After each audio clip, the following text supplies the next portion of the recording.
Everyone.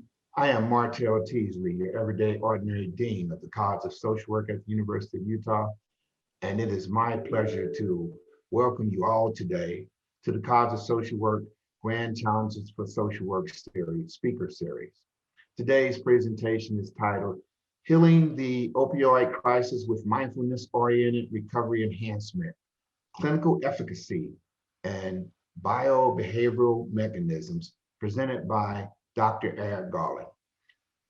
For those unfamiliar with the ideal of the grand challenges, they are a call to action for social work researchers and practitioners to harness social work's science and knowledge base to collaborate with individuals, community-based organizations, and professionals from all fields and disciplines, and finally, to work together to tackle some of our most toughest social problems.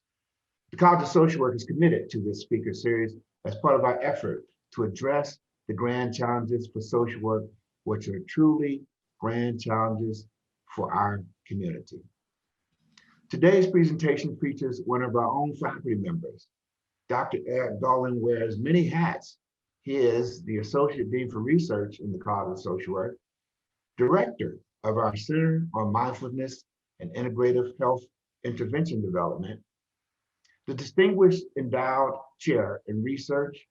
He also serves as an Associate Director of Integrative Medicine Supportive Oncology in the Huntsman Cancer Institute. And finally, he was recently appointed by NIH Director Francis Collins to serve on a national multidisciplinary work group to steer the $1.1 billion NIH HEAL initiative to stop the opioid crisis. I will summarize his research experience very briefly. To do otherwise would take us a much longer time. Dr. Garland is and has been the principal investigator or co-investigator on dozens of grants that range from small campus honors to seven-figure national awards. All told, he is approaching nearly $60 million in funding support for his research. If this wasn't enough to convince you of his expertise, we recently learned that Dr. Garland is the #1 most prolific mindfulness researcher in the world, having published more mindfulness papers than anyone. That's not just in the US, but that's worldwide. Eric, you bring honor to our college and to our University of Utah campus. I know that while you appreciate the accolades, you are truly driven to help people struggling with opioid misuse, chronic pain, and other challenges. We are excited to learn about your latest success in the using mindfulness-oriented recovery enhancement. And I am sure our guests will look forward to the question and answer session that will follow your presentation. Thanks again, Eric, for all that you do, and the stage is yours. Thanks, Martell, for that wonderful introduction. I really appreciate it. And I'm truly thrilled to share this work with you all. So let me share my screen.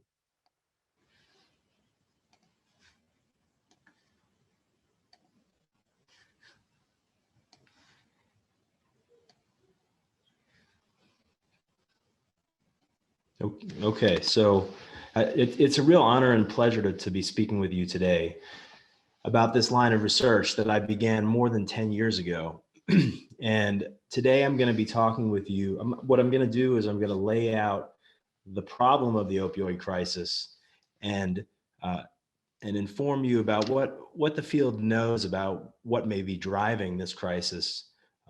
Then I'm going to be talking about some of the foundational studies that I conducted to develop and test an intervention to address the opioid crisis, mindfulness-oriented recovery enhancement.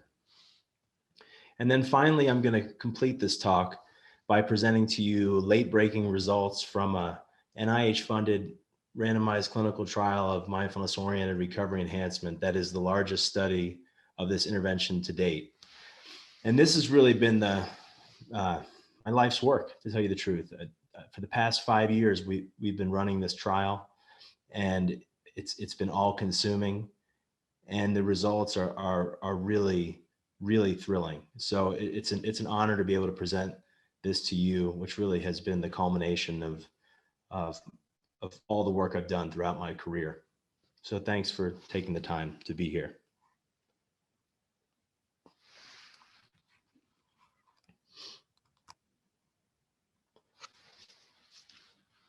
So in 2015, Nobel Prize winning economists Angus Case and Ann Deaton found that for the first time in many decades, the mortality rate among US middle-aged adults was rising precipitously, which they attributed in large part to the opioid crisis, a crisis that has been termed a disease of despair in the sociological and epidemiological literatures. And I don't think this term is a mere coincidence. It strikes at the heart of the mechanisms that have been driving this crisis for decades. Social inequality, a lack of opportunity, intergenerational trauma, and the many maladies that are facing modern society, coupled with the vacuum in meaning that people have been facing as our social ties have been eroding and the humanistic values that have driven our culture have been under assault. All of these factors conspire together to create an environment that causes despair and it exacerbates people's pain. And this was the perfect breeding ground for the crisis that we face today. The opioid crisis emerged in large part by misuse of prescription opioids that were originally prescribed for chronic pain. As opioid prescribing increased in the 1990s, millions upon millions of Americans were prescribed opioids. And among these legitimate opioid prescriptions, a significant number of patients went on to begin to misuse opioids, become dependent upon them, and eventually to develop full-blown opioid use disorder. And opioid misuse remains a significant problem in the United States. In 2019, 9.3 million Americans misused prescription opioids. In comparison, only 340,000 Americans used heroin that year. So that makes the opioid misuse problem 272 times larger than the heroin problem. So it's a massive problem in scope. So I want to begin this talk with a clinical anecdote because as Dean Teasley pointed out, all this work that I've done is really motivated to help people. And although I've done a lot of research in the past decade, my roots are as a clinical social worker practicing in the field. So let me tell you a story I tell about this fairly often. A patient came to see me for help with chronic pain and opioid-related problems. He had received a series of 5 failed back surgeries, and after each one had been prescribed escalating doses of opioids. He knew he had a problem with opioids. He knew he was taking too high of a dose, but as he so poignantly stated to me, I just don't want to be in pain. I asked him a question that I ask many of my clients. I asked him to tell me about a time when he wasn't in so much pain, or maybe when his pain didn't bother him at all. And he told me that on the weekends when his grandkids came over and he watched them playing in the backyard, he became so focused and so absorbed in watching them play that it brought joy to his heart. And in that moment, he didn't notice his pain at all. His pain was temporarily gone. And so was his desire for opioids. And this clinical anecdote, which is really not uncommon if you work with patients like this, actually strikes right at the heart of a potential opportunity, a potential therapeutic mechanism that can be leveraged to address the opioid crisis. To understand this claim, we need to understand the role that hedonic dysregulation plays in pain, pleasure, and addiction. Traditionally in Western philosophy, pleasure and pain have been considered opposites on a hedonic balance. such that increasing experiences of physical and emotional pain are thought to outweigh the pleasure and meaning derived from everyday life.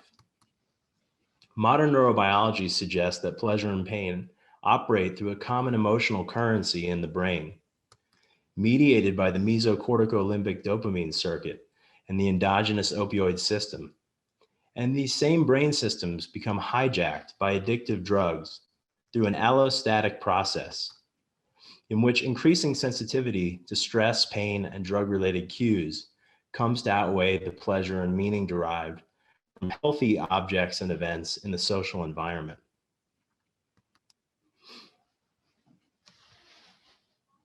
So in other words, as the individual becomes more and more dependent on opioids just to feel okay, they become less able to extract a healthy sense of pleasure, joy, and meaning out of everyday life.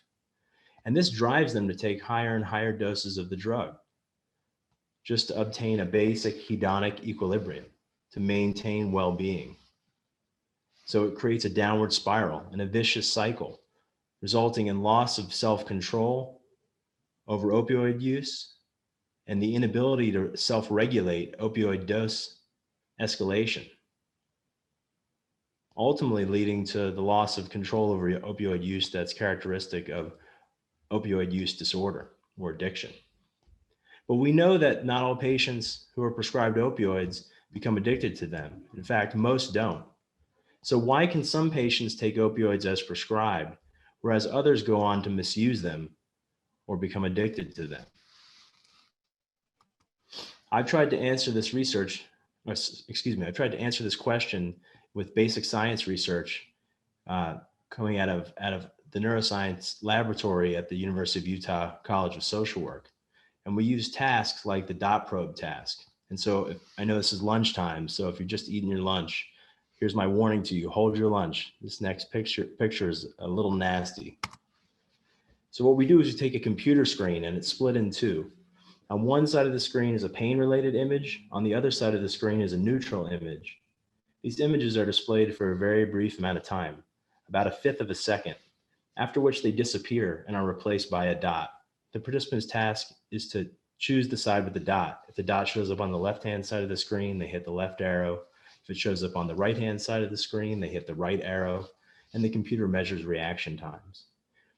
It turns out that a large body of literature shows that chronic pain patients are faster to find the dot when it replaces a pain image than when it replaces a neutral image. And this provides an objective index of how much their attention is captured by or biased towards pain-related information. We also pair neutral cues and naturally rewarding cues, and we pair opioid cues and neutral cues.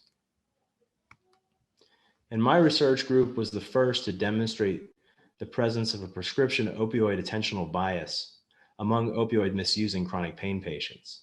In other words, relative to patients who take opioids as prescribed, opioid misusers are faster to find the dot when it replaces the opioid image than when it replaces the neutral image, showing that their attention is automatically captured by the drug-related cue. And this opioid attentional bias has important clinical consequences. In fact, it predicts opioid misuse 20 weeks following the end of treatment. We also find during this test that opioid misusers show blunted ability to regulate their autonomic nervous system responses to the opioid cues as measured by heart rate variability.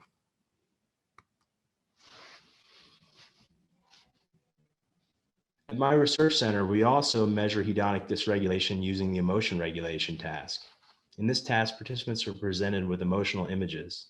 In response to the negative emotional images, like this mother and child screaming in fear, participants are asked to either pay attention to the image or to reappraise the image by reframing the meaning of the content of the image in such a way as to reduce its negative emotional impact or to create a sense of growth or meaning in the face of adversity. So to reappraise this image, one might think the mother and child faced the tragedy, but in facing the tragedy, it brought them closer together as a family. In response to the positive emotional images, We ask participants to either pay attention to them or to savor the image by focusing attention on what is pleasant, beautiful, and good in the image, and also to notice any positive emotions or pleasant body sensations arising during savoring. And during this process, we measure psychophysiological responses, including heart rate variability, which is the beat-to-beat variation in heart rate that's thought to be governed by a higher order network of brain structures involved in regulation of attention and emotion. A few years ago, my colleagues and I found that relative to people who take opioids as prescribed, opioid misusing chronic pain patients showed significant blunting in heart rate variability during reappraisal, viewing positive images, and savoring positive images, suggesting that they have an inability or a deficit in the ability to shift their emotions in a positive direction. And we find converging evidence with EEG data, so neurophysiological activity measured at the scalp, in a similar emotion regulation task. Here all the way on the right, you can see brain waves from a sample of chronic pain patients who do not misuse their opioids. You can see that these folks are able to increase their brain activity from viewing neutral images to viewing positive images, and from viewing positive images to savoring positive images. Over here to the left, you can see brain waves from a sample of chronic pain patients who meet criteria for opioid use disorder. Here you can see total blunting of brain activity during positive emotion regulation. And so these data indicate that opioid misusers have a blunted capacity to increase healthy positive emotions. And this deficit in the ability to make yourself feel better was actually correlated with heightened opioid craving. So if this is one of the key deficits that's driving opioid misuse, then we need interventions that can address this mechanism. And to that end, I developed mindfulness-oriented recovery enhancement, or MORE, which is an integrative therapy that unites complementary aspects of training in mindfulness skills, reappraisal skills, and savoring skills to simultaneously address addiction, stress, and chronic pain. So before we move forward, let's just make sure we all have a common understanding of what mindfulness is. You may have heard this word a lot in the literature or in pop journalism. So let's just talk about it for a second.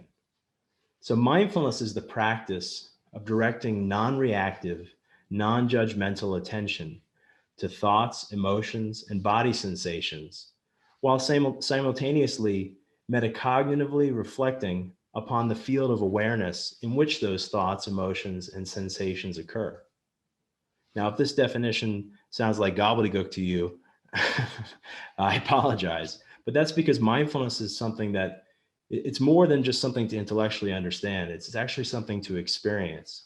So if it's okay with you, what I'd like to do is for just a minute or two, guide you on a mindfulness practice. So let's do that now.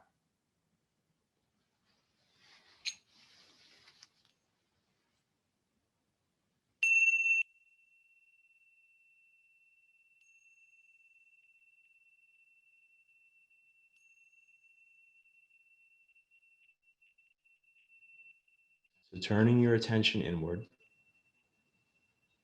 just noticing the sensation of your body, making contact with the chair. And we have this word contact, but what is it really? Perhaps a sensation of warmth or heaviness or tingling or some other sensation.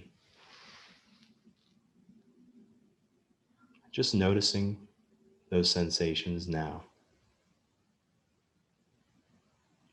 And then noticing the sensations of the breath moving into the nostrils as you breathe in. Noticing the coolness or the warmth of that air.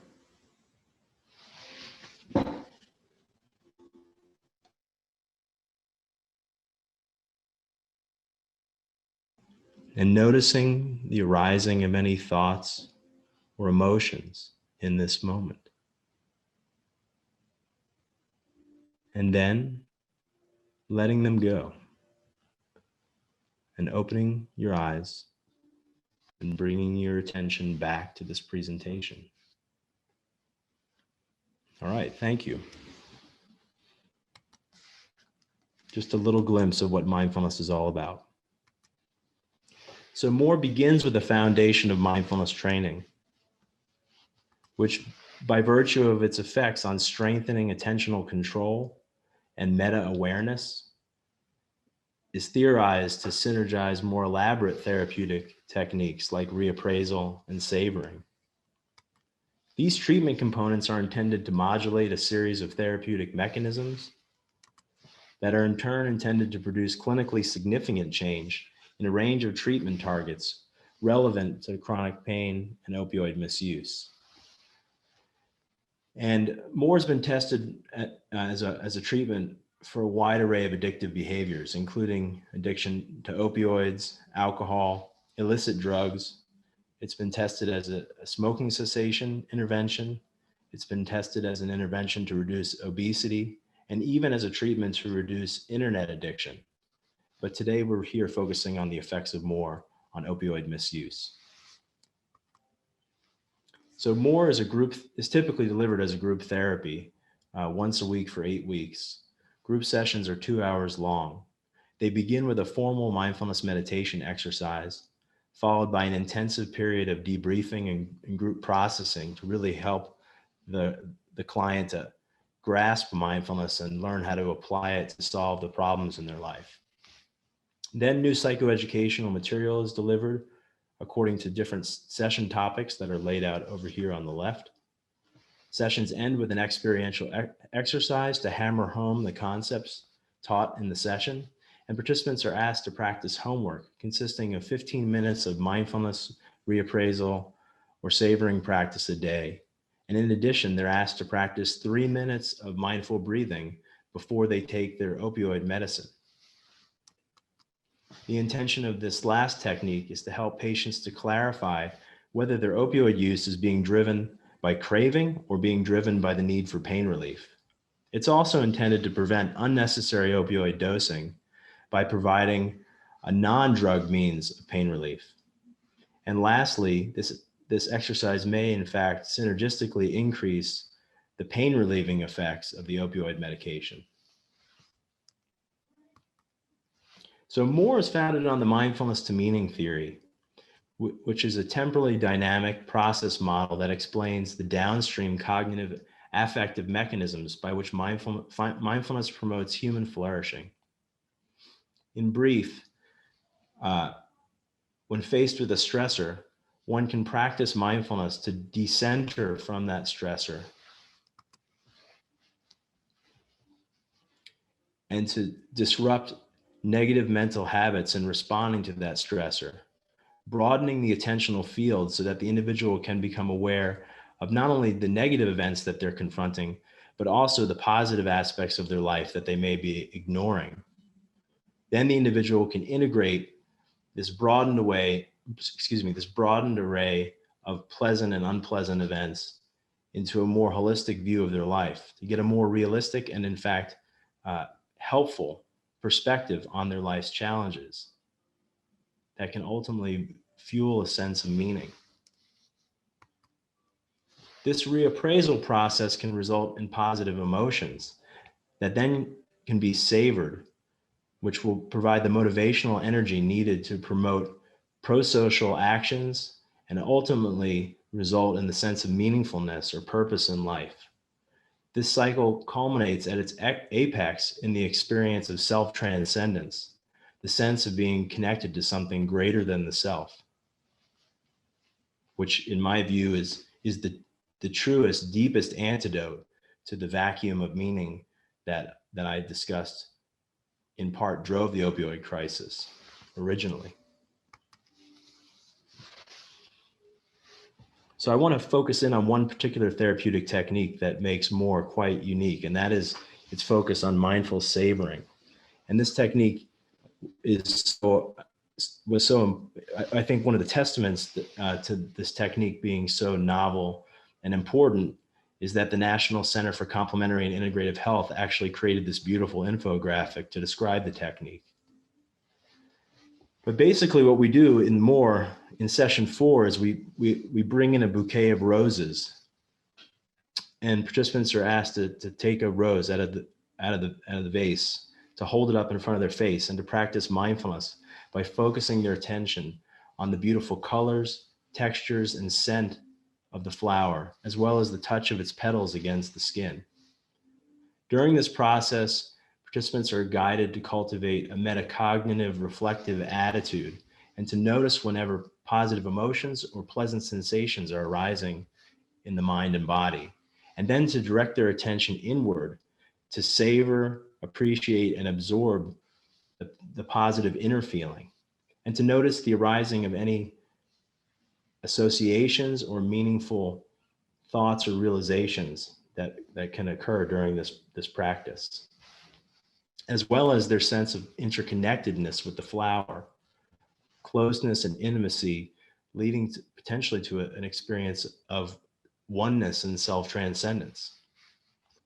This technique is intended to promote pain relief, the sense of reward, and ultimately to enhance meaning in life. And participants are asked to practice this technique at home in their everyday lives with objects and events and experiences that are personally meaningful and pleasurable to them. Through this technique, Moore aims to shift valuation from drug-related rewards back to valuing natural rewards. So this accords with my restructuring reward hypothesis, which states that shifting valuation from drug-related reward back to valuing natural rewards will reduce craving and addictive behavior. This restructuring of reward learning in addiction treatment may be an essential therapeutic process. In other words, the person in recovery must relearn what is and what is not important in their life to reclaim that sense of meaning that has been hijacked from the clutches of addiction.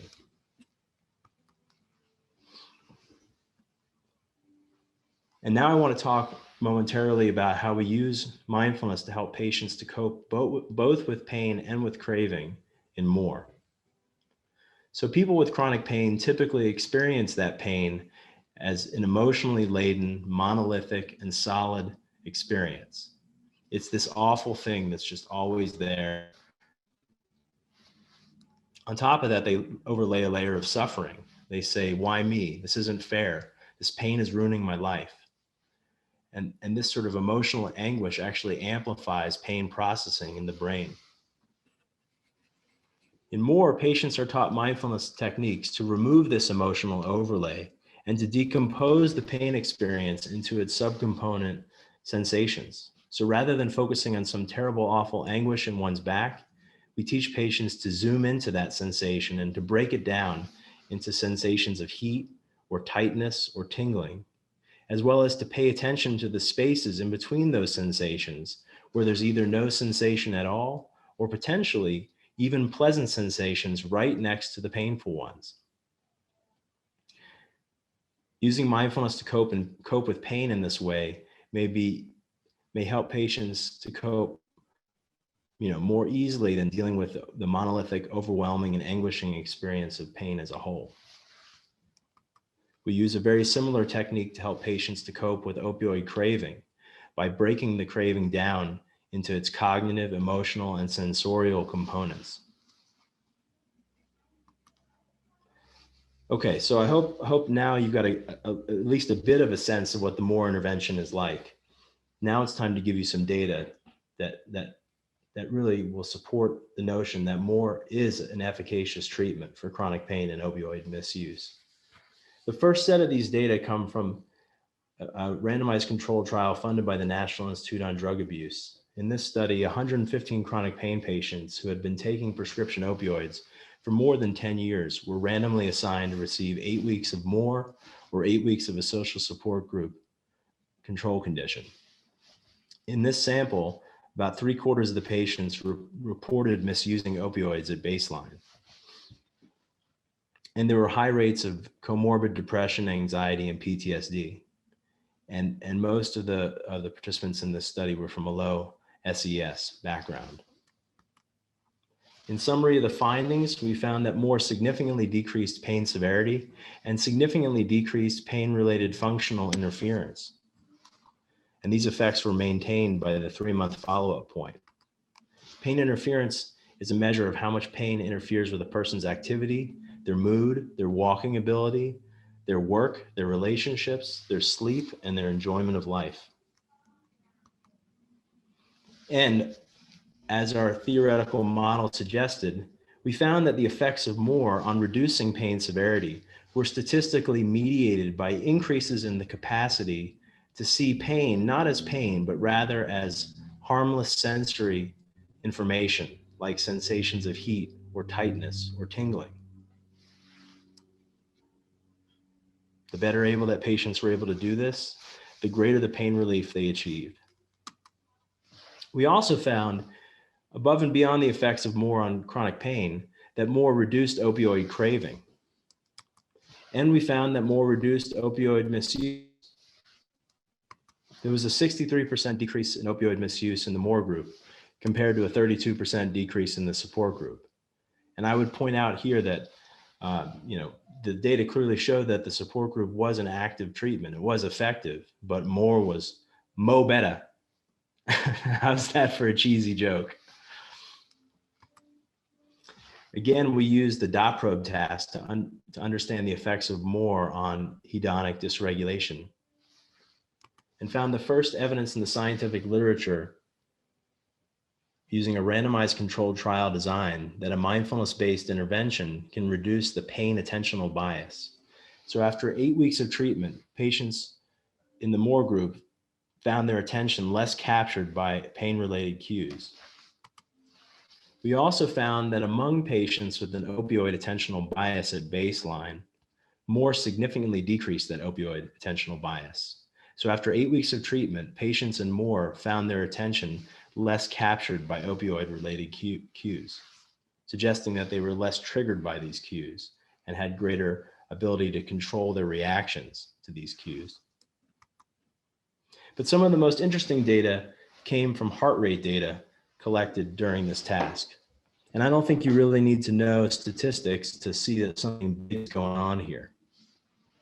You can see here that across all 3 cue conditions of the dot probe test, patients and more showed significantly greater heart rate decelerations in response to the cues. To understand what this meant, we asked patients to tell us how aroused, how stimulated, how triggered they felt by those cues. Not surprisingly, heart rate decelerations in response to the opioid and pain-related cues were correlated with reports of decreased arousal. Patients felt less stimulated, less triggered by the cues. That made perfect sense. We found the opposite pattern in response to the pleasure cue condition. We found that the greatest heart rate decelerations in response to the pleasure cues were correlated with reports of increased arousal, feelings of being more stimulated by the pleasurable cues. And so we took this to mean that mindfulness-oriented recovery enhancement might actually be increasing physiological responsivity to natural reward.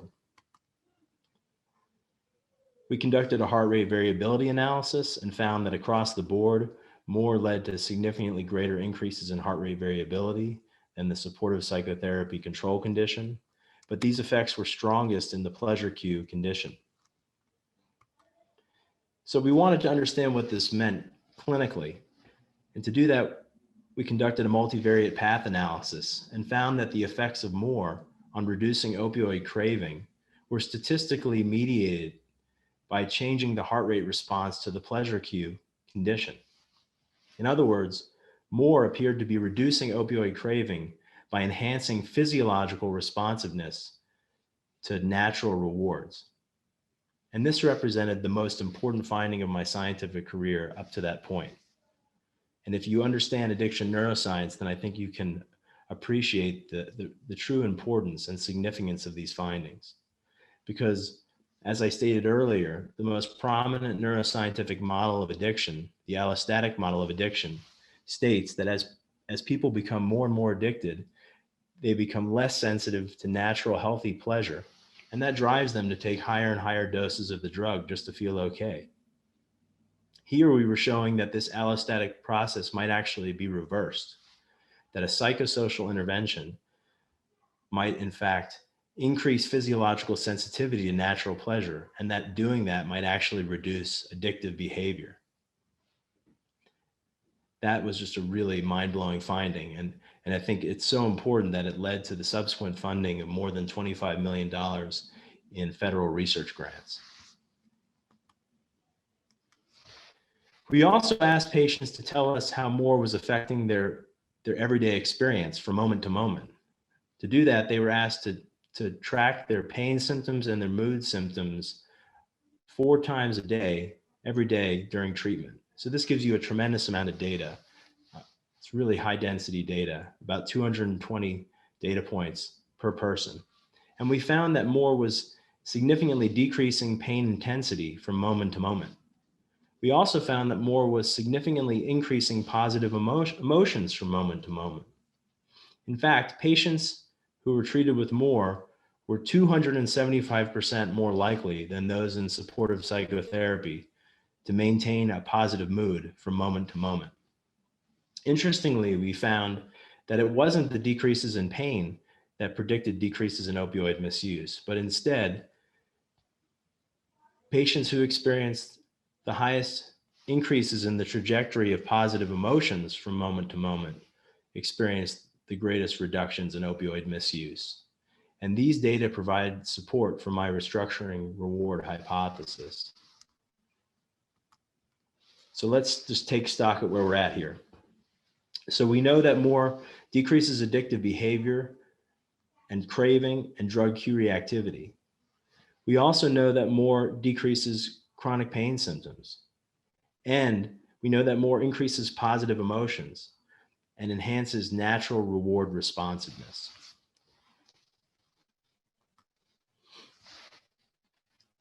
We conducted a second stage 2 randomized controlled trial a couple of years later to confirm these results.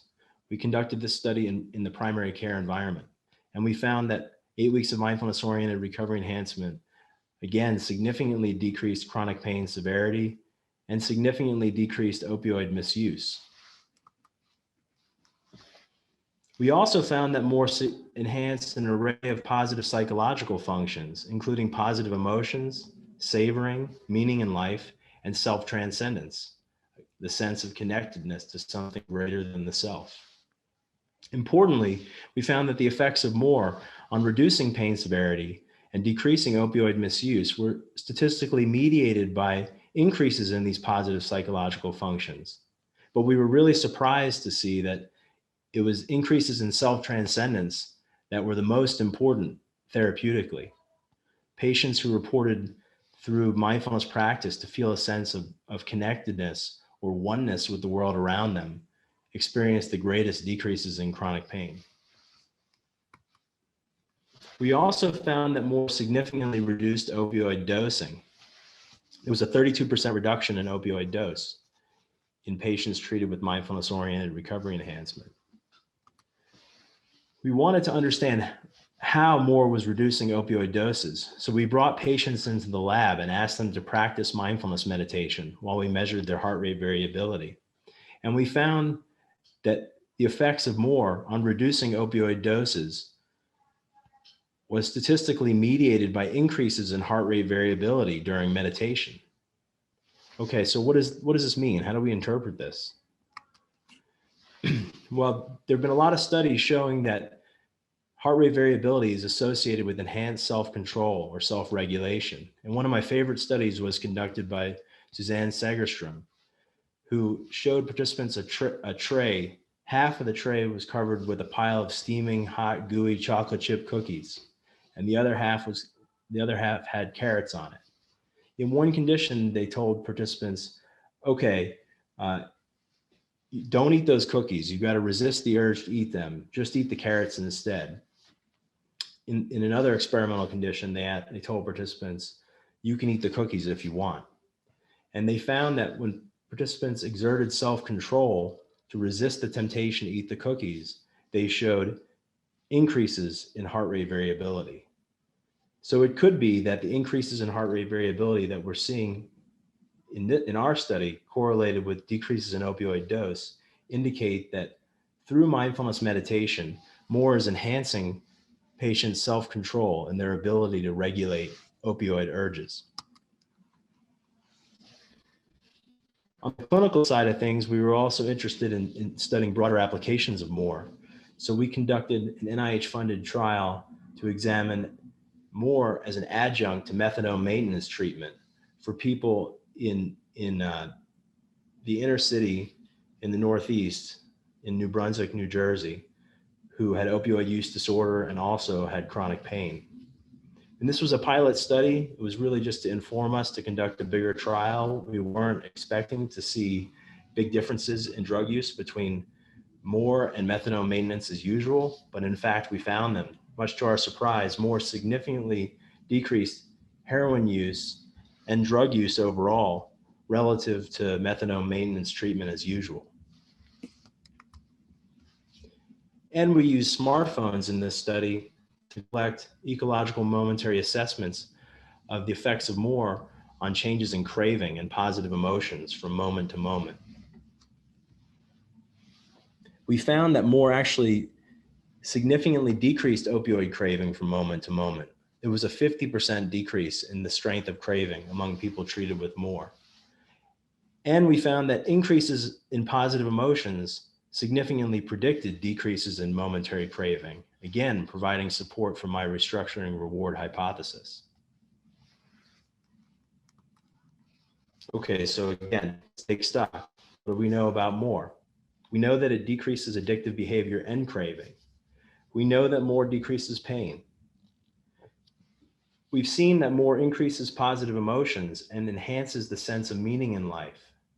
And more seems to modify and strengthen self-regulation and elicit the experience of self-transcendence, the sense of being connected to something greater than the self, or even a sense of oneness with one's community, world, and potentially the universe around them. So we were really encouraged by all of these data, and we wanted to understand what was changing in the brain that might explain some of these effects. So we conducted a series of randomized experiments that were published a couple of years ago in the high-profile journal Science Advances to understand more's effects on the brain using EEG. And what I'm showing you here is the first evidence in the scientific literature from a randomized controlled trial that a mindfulness-based intervention can reduce drug cue reactivity in the brain. What we did was quite simple. We just showed people images of opioid cues while we measured their brain waves. And over here, you can see this red line is the brain's response while viewing the opioid cue before treatment with more. The blue line is the brain's response while viewing the opioid cue after treatment with more. You can see that more significantly decreased brain drug cue reactivity. In contrast, supportive psychotherapy didn't have any effect on brain drug cue reactivity at all. And if you have trouble reading the squiggly lines, here's a bar chart that shows the effect. More produced significant and robust effects on decreasing brain drug cue reactivity. We also found that more enhanced neurophysiological responses during savoring. So we asked people to savor images like this image of a father and son enjoying a beautiful day at the beach. And we found that more actually increased brain reactivity while savoring.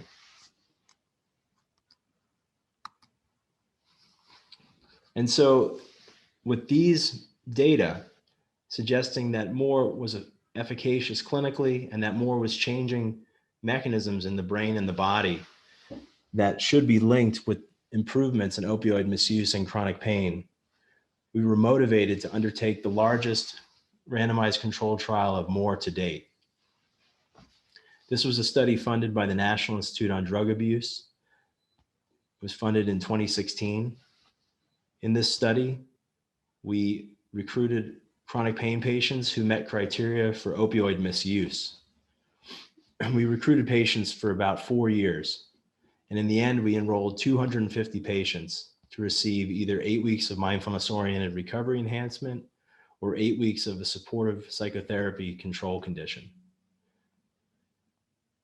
In this sample, patients were experiencing moderately high levels of pain, so 5.5 on a scale of 0 to 10, and patients had been in pain for about 15 years.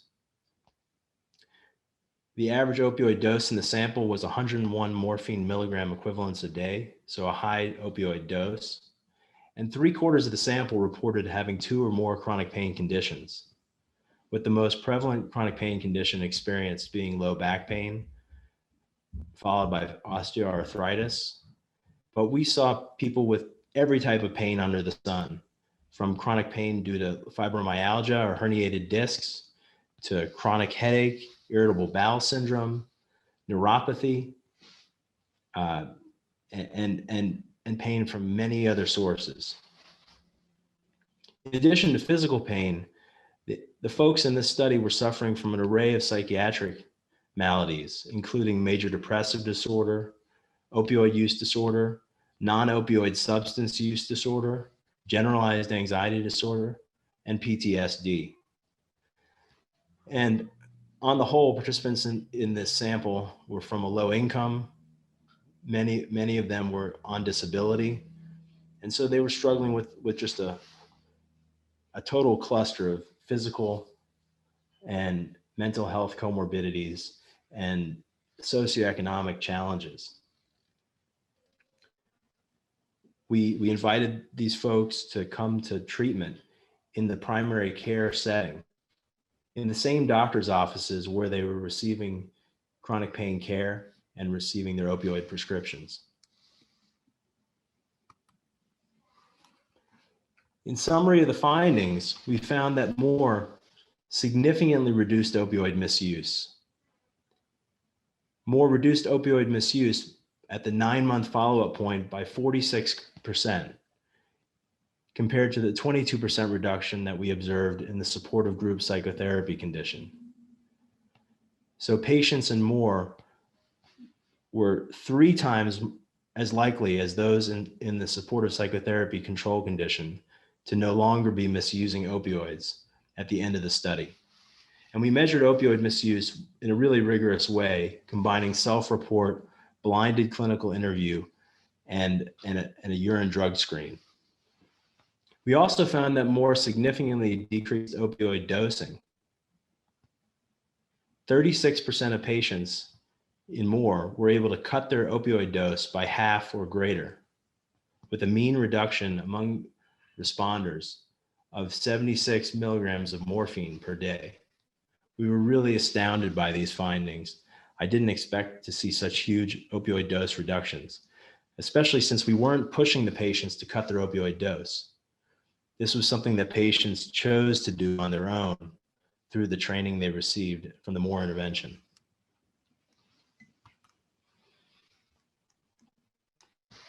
We also found that MORE significantly decreased chronic pain severity and chronic pain interference.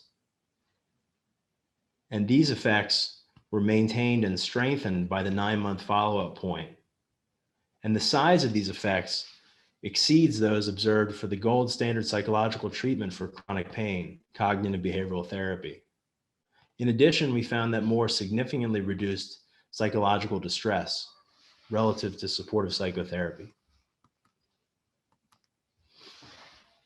Through the 9-month follow-up point, MORE led to significantly greater improvements in supportive psychotherapy in depressive symptoms, PTSD symptoms, as well as significant increases in positive emotions, meaning in life, and self-transcendence.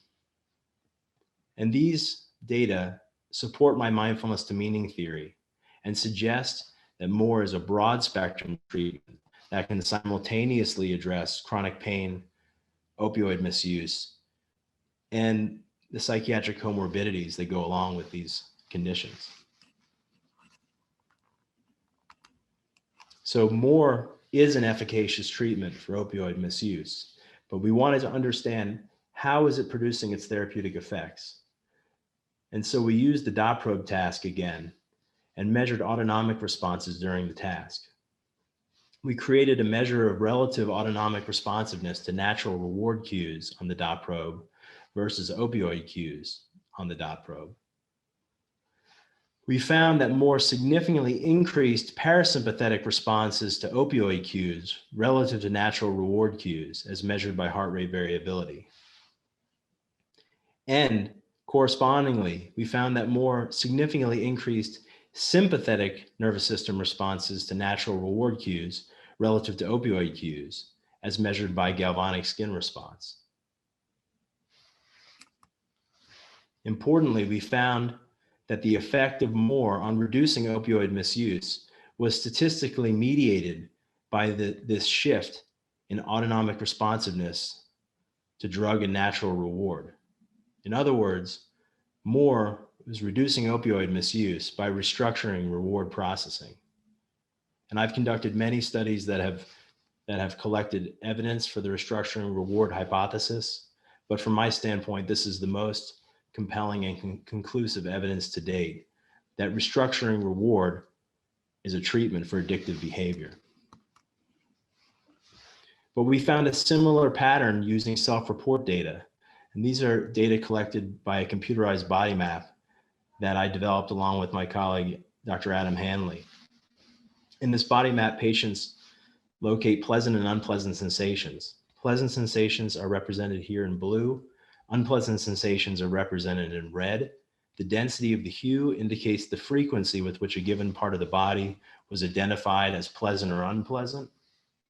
And here you can see that more was significantly enhancing pleasant sensations in the body and significantly shifted the ratio of pleasant to unpleasant sensations. At the beginning of the study, patients reported about one pleasant sensation for every 4 unpleasant sensations they experienced. That's really sad to me. I think it just tells the tale of how much suffering these patients were experiencing in their bodies.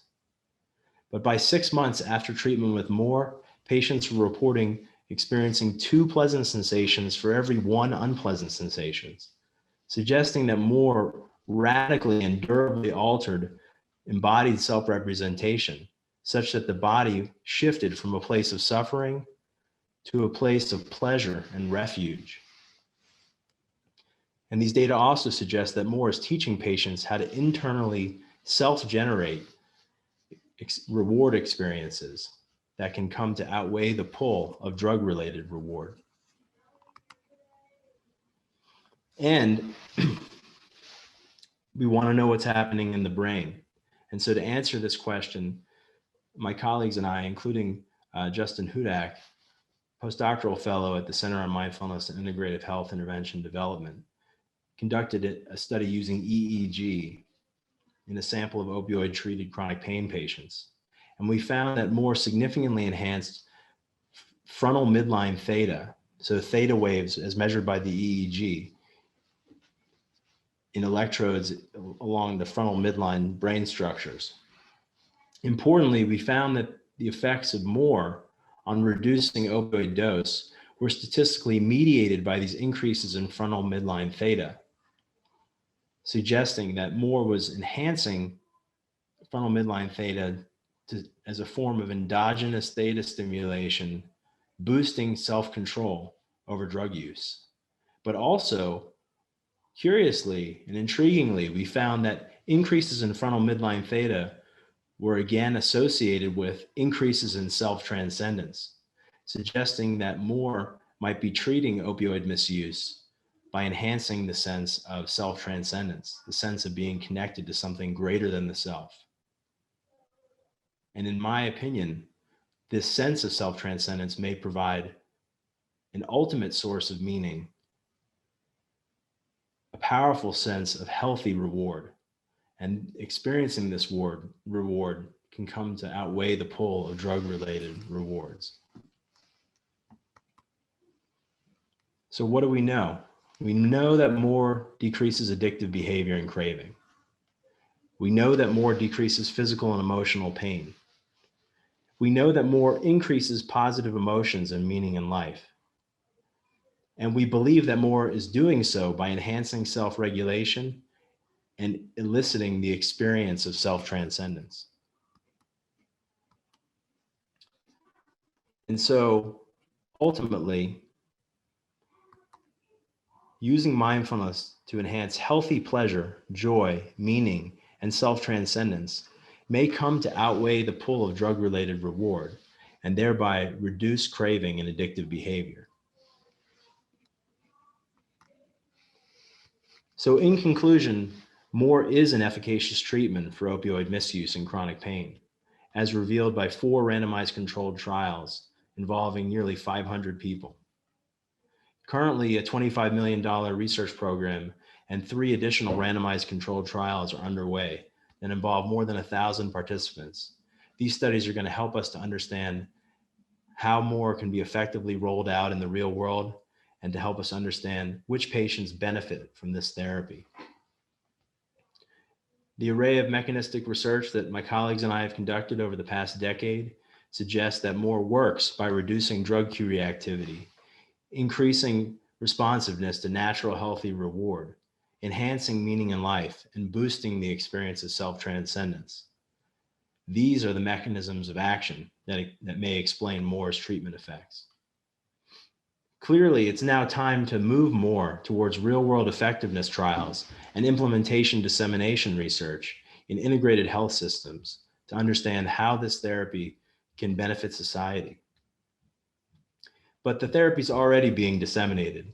To date, more than 300 clinicians, including social workers, psychologists, nurses, and physicians from around the United States and from around the globe have been trained in more.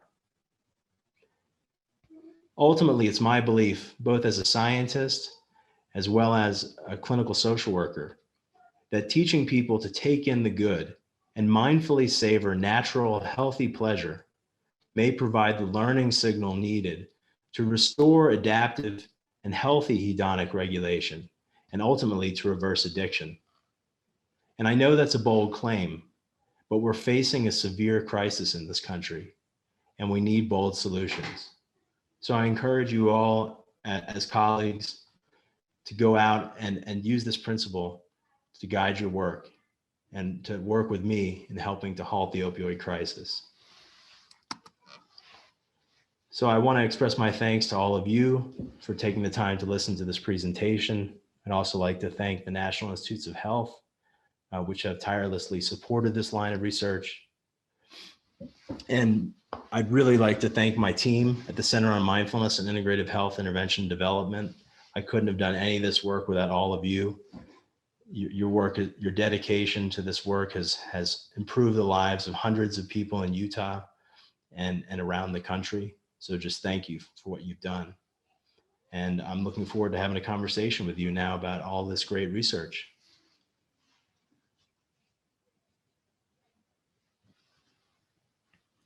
So I will monitor the chat. And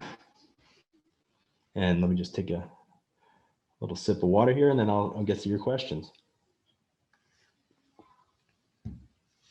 Okay, the first question was, have I tried more with medication-assisted therapy? Yes, so the study that we were conducting at Rutgers University in New Brunswick, New Jersey is a study of more plus methadone maintenance therapy for people with opioid use disorder and chronic pain. And this is a 2-phase study funded by the National Center for Complementary Integrative Health. It's funded by the NIH HEAL initiative. So the first phase of the study, we piloted the intervention, and I showed you these data today. And we're now moving on to phase 2, which is going to be much larger, involving, I think, about 150 patients. And so we're really going to get a good sense of how does adding more to methadone maintenance as usual significantly improve outcomes. And I believe it will. Okay, next question. Can more be used in both groups and individual sessions? Great question. The short answer is yes. Most of the research that we've done has been testing more as a group therapy, but I personally have delivered more in individual therapy as a social worker. And now we're beginning to study it as an individual therapy. So there are actually two really large studies that are being conducted right now. Julie Fritz, the Associate Dean for Research in the College of Health at the University of Utah, is leading both of these studies. And we're looking at more at treatment sequences of more and physical therapy and cognitive behavioral therapy to understand the differential effects of these types of interventions for people with chronic pain. And in these studies, more is going to be delivered as an individual therapy. So we're going to get a sense of what its efficacy is. The other exciting part of these studies is that more is being delivered as an insurance reimbursable service. So this has already started to happen in Utah and actually at Johns Hopkins University.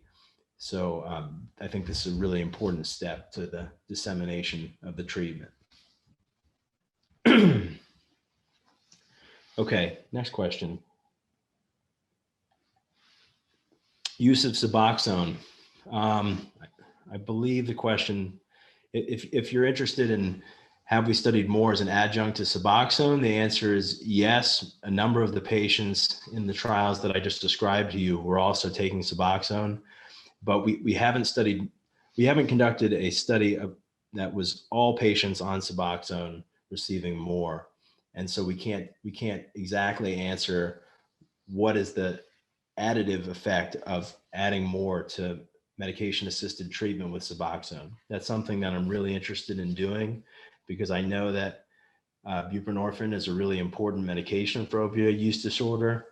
And we are actually in the process of writing grant proposals to do such a study. All right, next question. What's my estimate for the timeline for broad practical application of more? Great question. I wish I knew the answer to that question.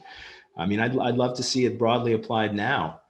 You know, I've tried to be really careful throughout my career and over this research program in not making unfounded claims. And so I was really careful in using the term efficacy, but at this point with multiple randomized controlled trials showing effects of more on reducing opioid misuse, you know, capped off by this really large 5-year-long trial, more is clearly an efficacious treatment. And so now the next step is to broadly disseminate and apply the therapy. So, you know, the next step is really to train a bunch of clinicians, including clinical social workers, to move this thing out into the real world. And people are already receiving insurance reimbursement for delivering the therapy, which is really important if we want to make this something accessible to the broad population at large.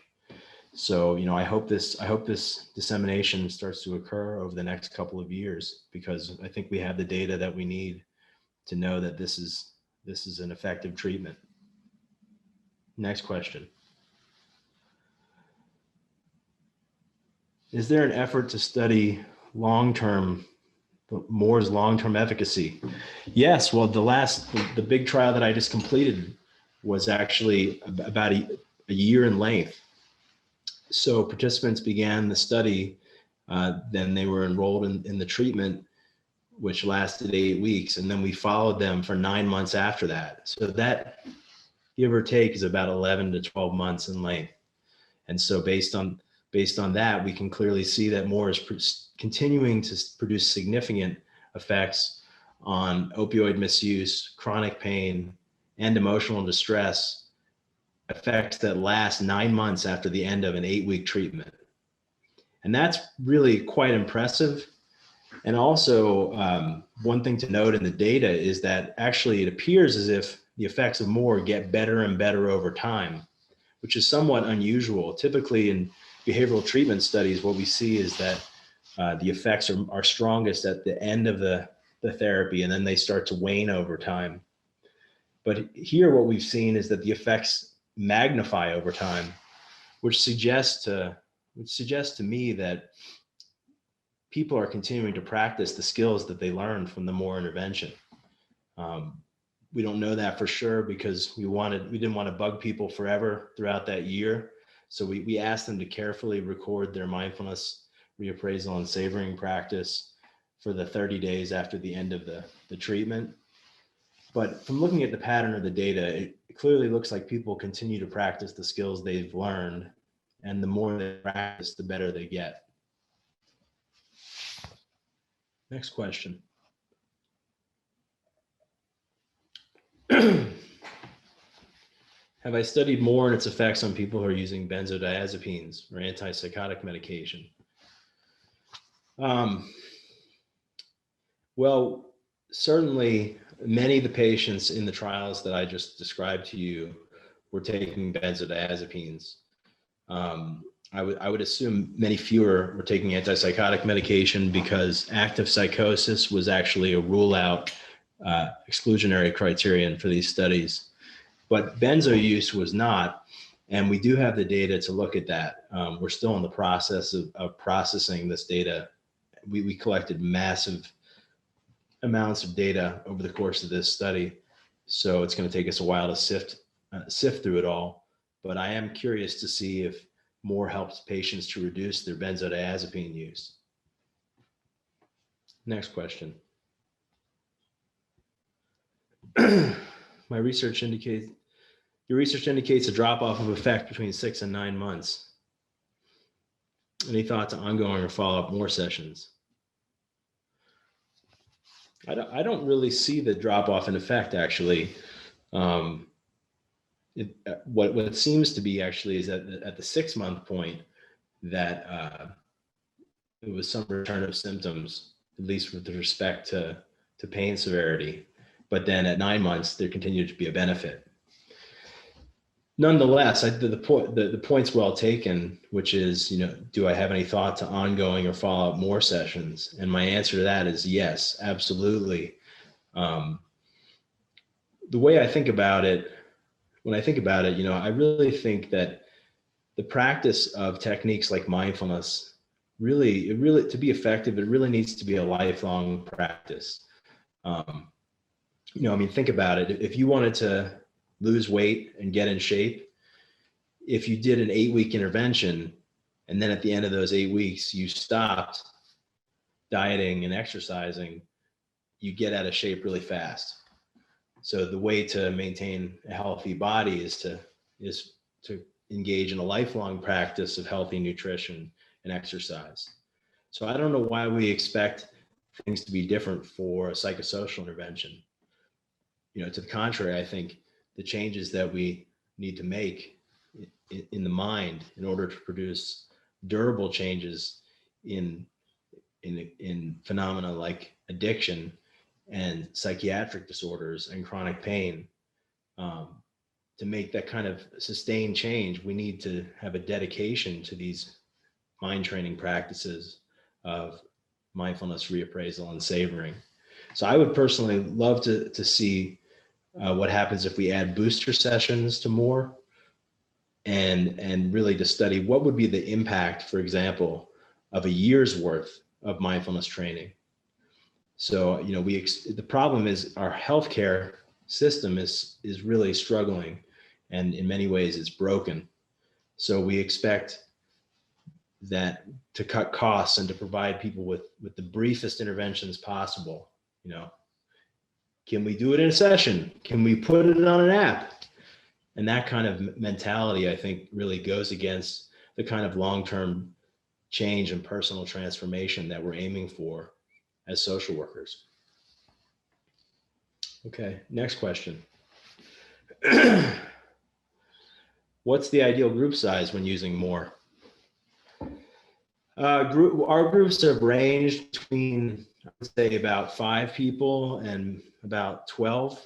And, I think the ideal group size is somewhere in the range of 8 people or so.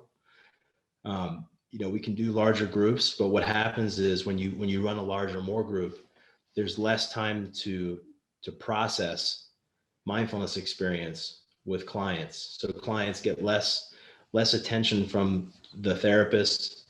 They get less personalized guidance and coaching about how to apply mindfulness skills to their own unique individual challenges.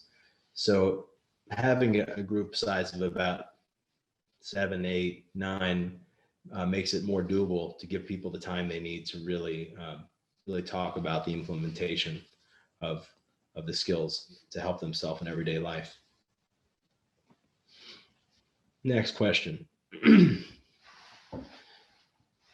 I know you published a more manual for clinicians. Do you anticipate publishing a self-help type of book at some point in the future? Yes, actually, it's pretty exciting, but we are under contract for 2 books. The first is going to be an updated manual for clinicians that clearly describes all of the advances that we've made in the past 7 years since the first manual was published. So this is going to be the most up-to-date book describing how clinicians can implement the MORE treatment for opioid misuse and chronic pain. But my colleague Adam Hanley and I are also in the process of writing a patient workbook. And so this will be a self-help book that people can use either to supplement treatment with MORE by a therapist or to just pursue self-help to try to use some of these skills to address their problems.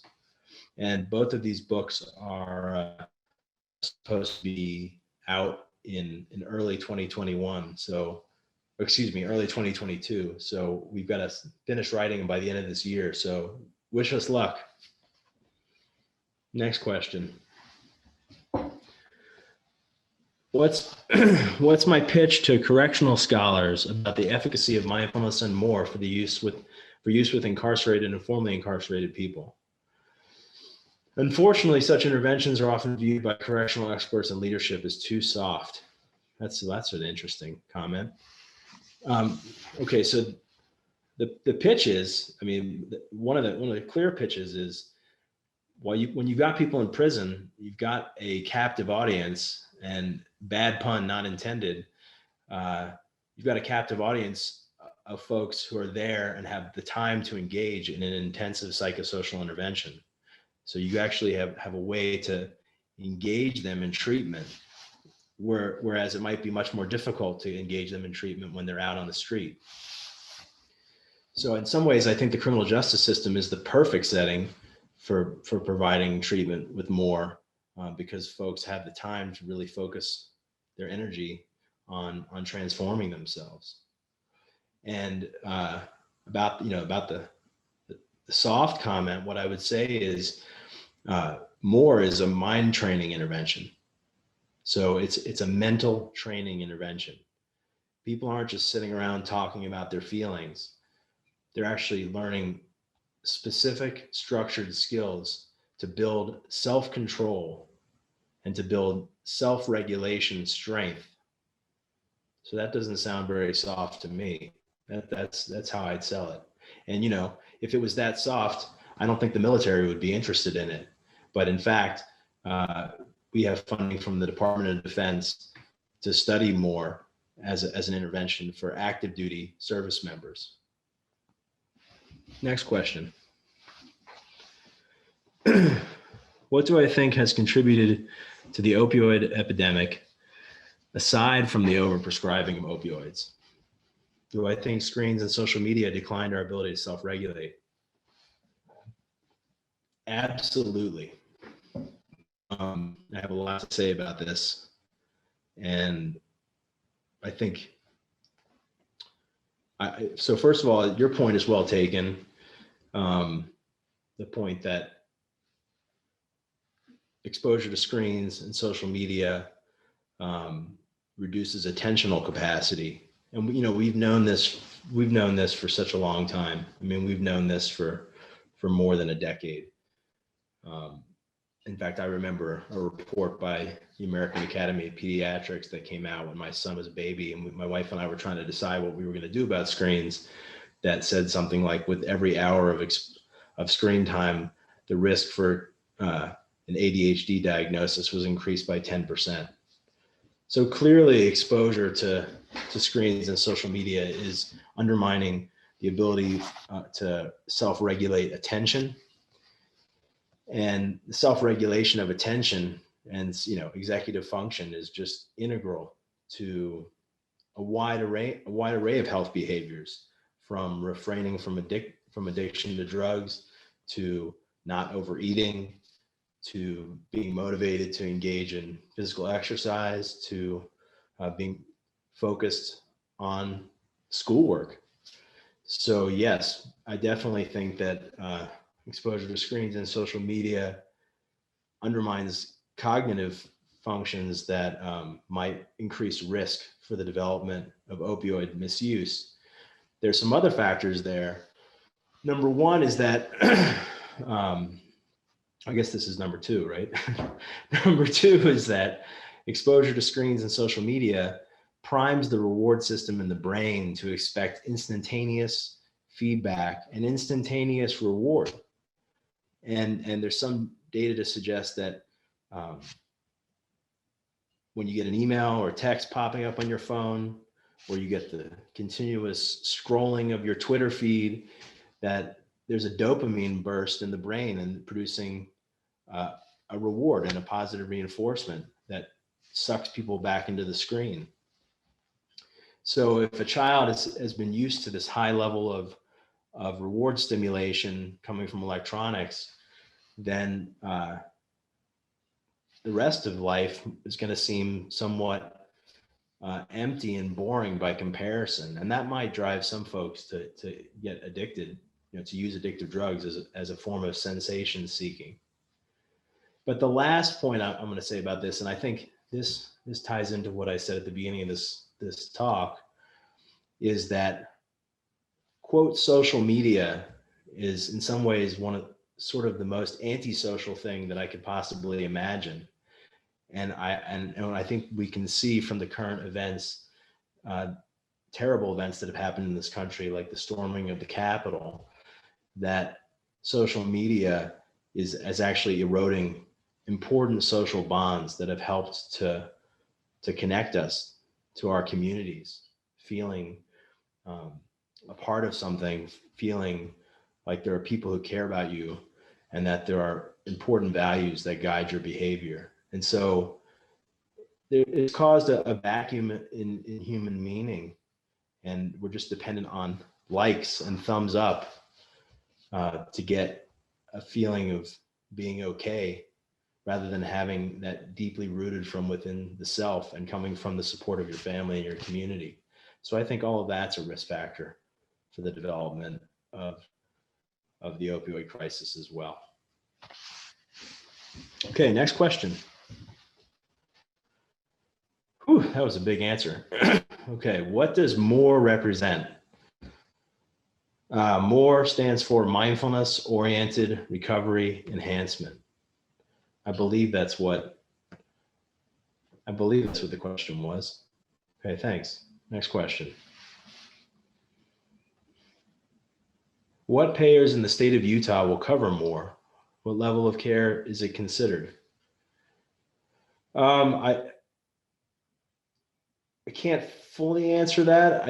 I think, first of all, if you're an individual clinician and you're going to be billing, you're going to be doing MORE and billing it, I would say that you could bill it as using psychotherapy CPT codes, whether it's the standard group psychotherapy CPT code or an individual psychotherapy CPT code.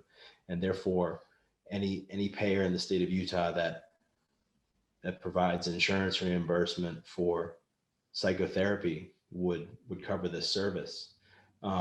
MORE is also being covered, but that to get that kind of coverage, of course, you need a psychiatric diagnosis.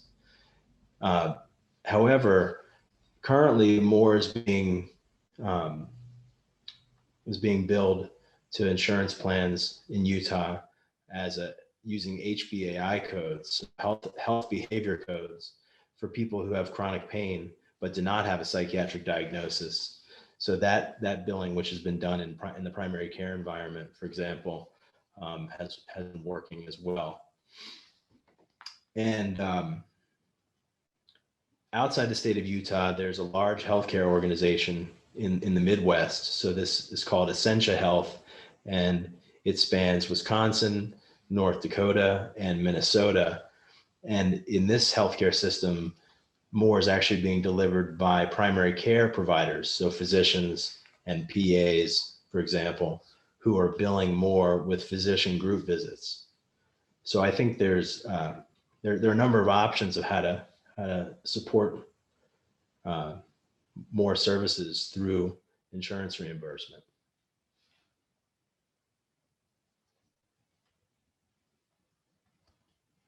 Great questions, folks.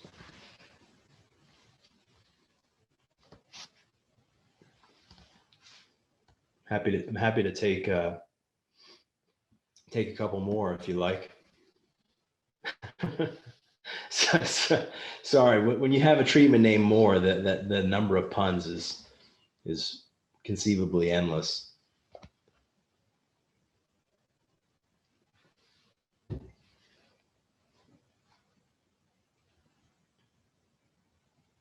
And I would add that if you're interested in learning more about mindfulness-oriented recovery enhancement, please reach out to me. Here's one. Well, just to finish my thought, if you're interested in learning the intervention, please reach out to me because we are actively training clinicians. Have I thought about using more on the basis of preventive programs? Really, that's a really interesting question. It's something we kind of kick around fairly frequently. I'm going to answer this with my research hat on, and then I'm going to answer it with my clinical hat. So from a research standpoint, we've only studied more as a treatment. We have not studied more as a prevention intervention, except with the exception of one study that I'm about to tell you about. So because we've basically only studied it as a treatment, I don't want to extrapolate to more as a prevention strategy because I haven't tested it. But we did conduct one study, actually one of the studies that I mentioned to you today, and that was with people with chronic pain who were prescribed opioids, but in this study, these were patients who were not misusing opioids. So we actually screened them and made sure that they were not misusing opioids at the beginning of the study. And then we followed them for 3 months, and we wanted to see what the impact of more was on preventing the development of opioid misuse. And in fact, more did significantly decrease the risk of developing opioid misuse in the future. So this was some early indication that it might be a useful preventative intervention. The other place actually where we're doing this work is through collaborations I have with my good colleague, Adam Hanley. So he and I have been doing studies of mindfulness for people undergoing surgery, and specifically joint replacement surgery. So total knee replacement or total hip replacement surgery. And and that line of research is really exciting, actually. So what we found is that a single session of mindfulness training before surgery can actually reduce pain and opioid use after surgery. And it can also actually enhance recovery, physical recovery, and improvement of physical function following surgery. So that's really promising. And from a prevention standpoint, we actually have planned a trial, which is currently under review by the National Institutes of Health. So we'll see if we get funded.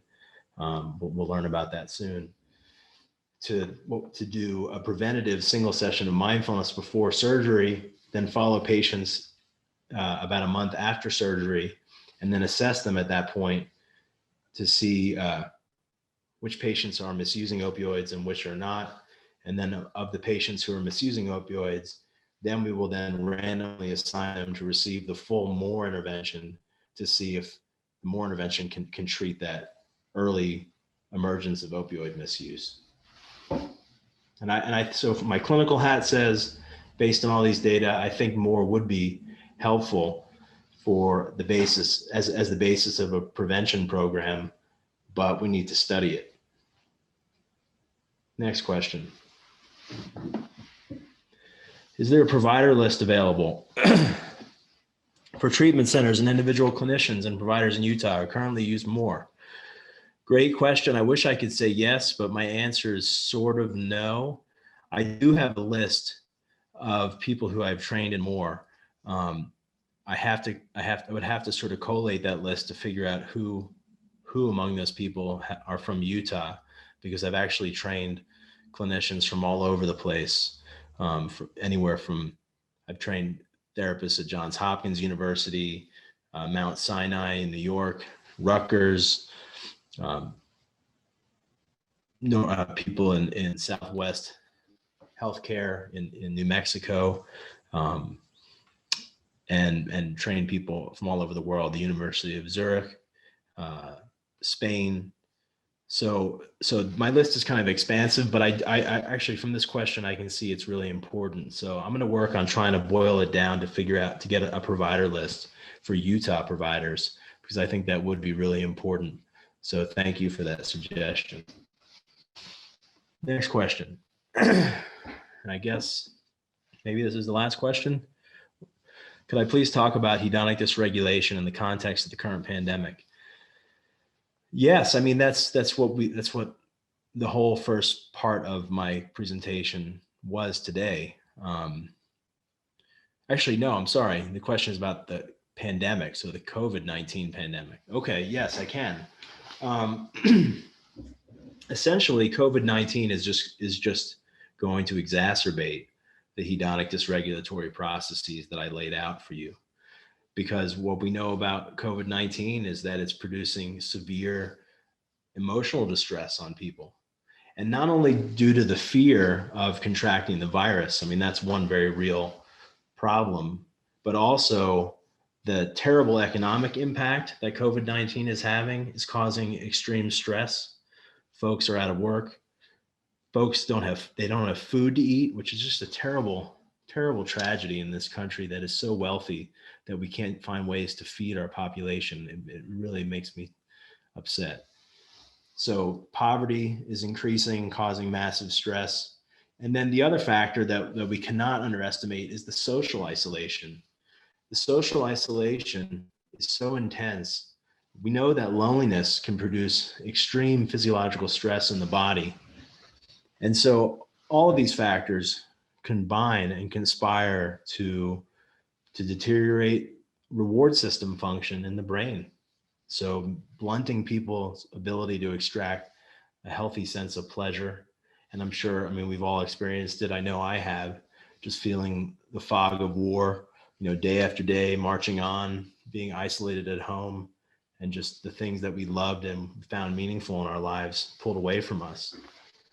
So that all of that worsens the propensity to engage in addictive behavior. And we see increases in all forms of addictive behavior in COVID-19, from drinking too much to opioid overdose. And so if there was ever a time that we needed mindfulness, reappraisal, and savoring, it would be now. And I know personally, those are the tools that I use to help get me through this crisis.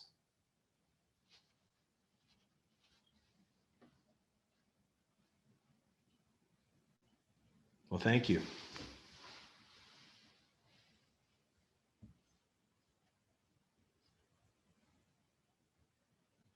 So I'll leave you with Dean Teasley.